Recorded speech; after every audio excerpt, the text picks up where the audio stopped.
Parang it seems to be, sir, no, that every other year may ganitong new frontier of the digital economy in the Philippines. So a few years ago, like you mentioned, it was BPOs. And then a little bit after that, it was content moderation. You know, yung mga it was a kind of BPO work where people filter the worst of the internet sa social media. Linilinis nila yung mga gore and violent content that we see online. And then now it's AI naman. Parang every year, because I think of the nature of the Philippines na una, a lot of us are young, a lot of us are digitally savvy sa yung workforce natin.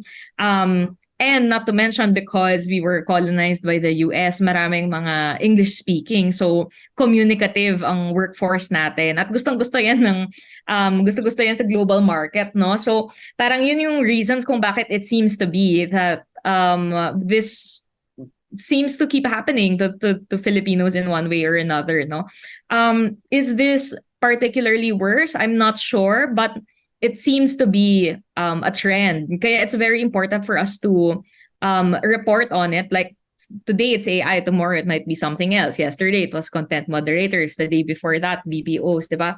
So it's very important to bring these stories out to light, and it's also very important for government officials to understand, no, yung importance ng digital economy and the landscape of digital economy. Kasi yung laws natin obviously have not been able to catch up to these kinds of new innovations sa ating digital economy.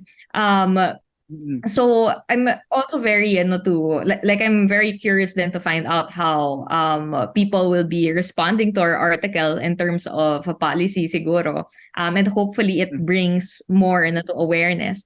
But siguro just to clarify, Sir Howie, it's although this particular example of this one company we found is exploitative, and it was is potentially exploitative, no, because also of the Oxford study that rated this company as low in terms of yung labor fairness. There are other companies that do data annotation na okay naman sila magbayad, at least according to the workers. There are other companies naman that try to strive for some sort of ethical standards. Kaso, because nga this is an underground economy, people are not aware that these other companies exist. Parang hindi pang na-map out, no, in the public eye yung companies that have the best practices, yung standard dapat na wages para sa ganitong trabaho.